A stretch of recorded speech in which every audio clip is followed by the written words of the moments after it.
hit 'em.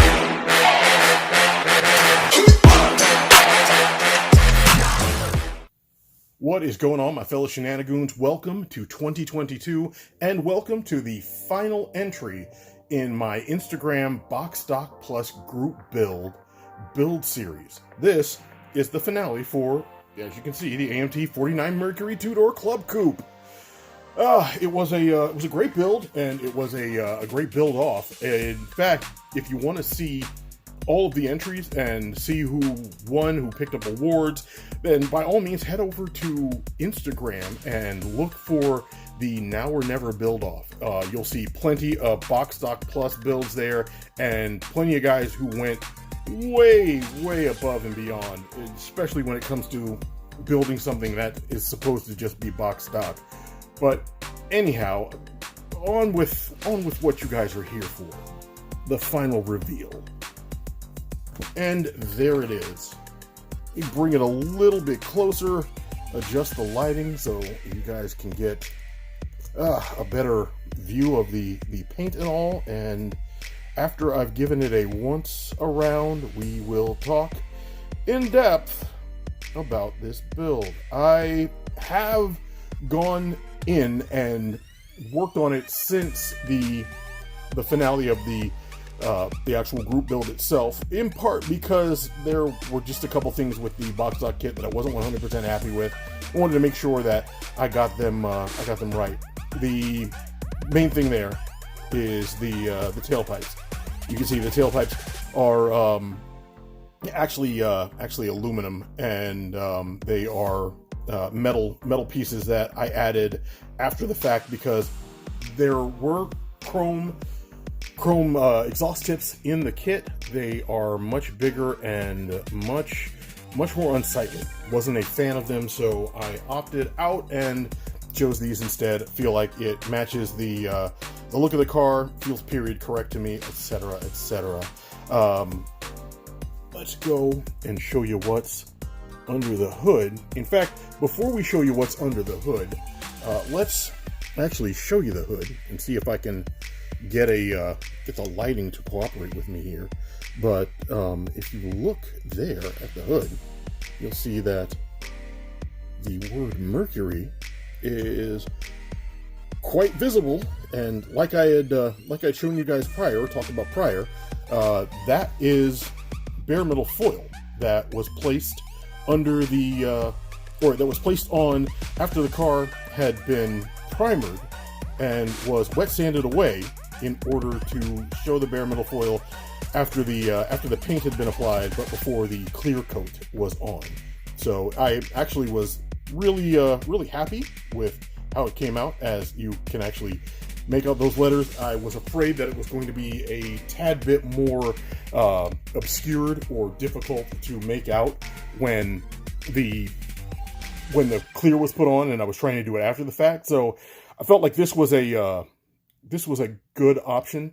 And if you're working on a kit that has badging on it that is semi-pronounced, but you're afraid that you're going to lose the detail when you have a few coats of paint and a clear coat on it, then by all means give that a try.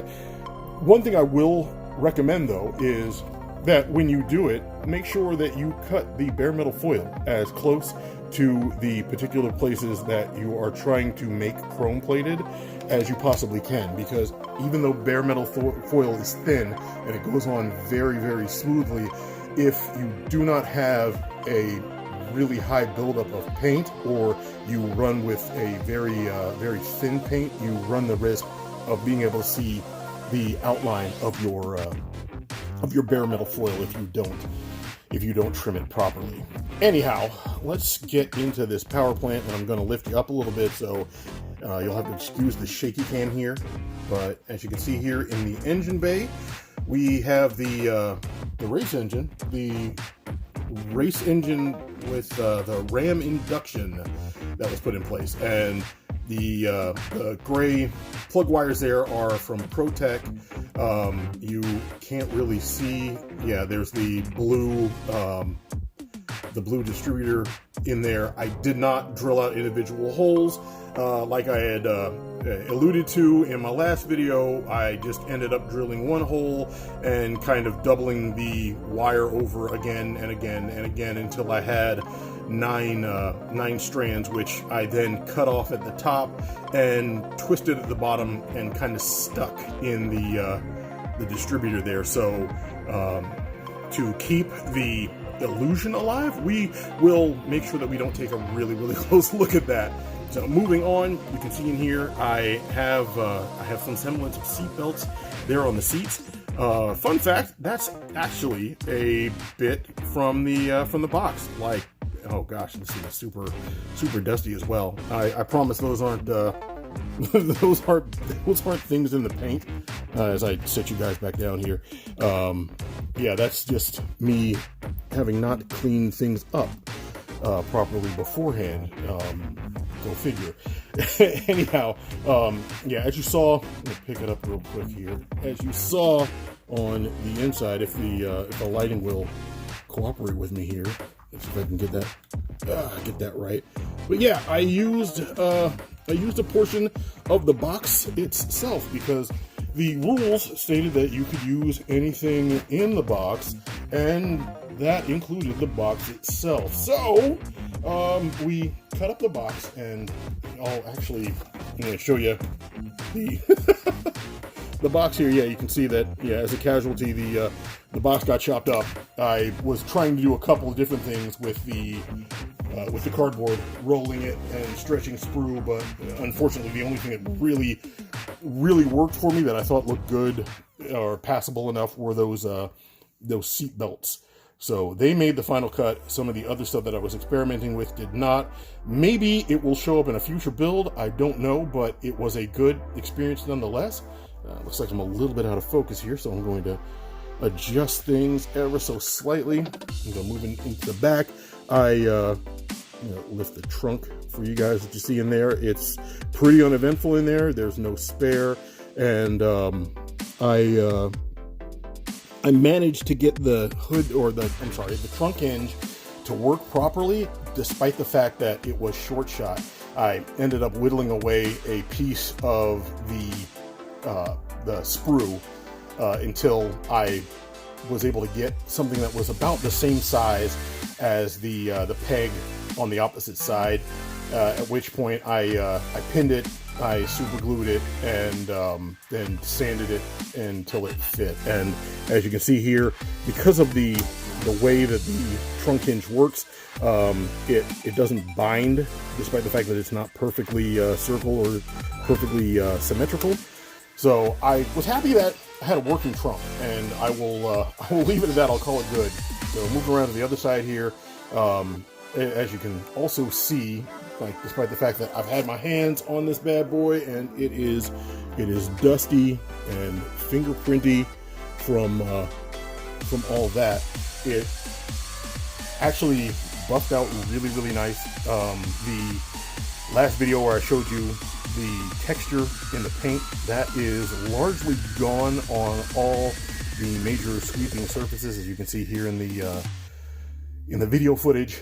And I'm really happy with the finish.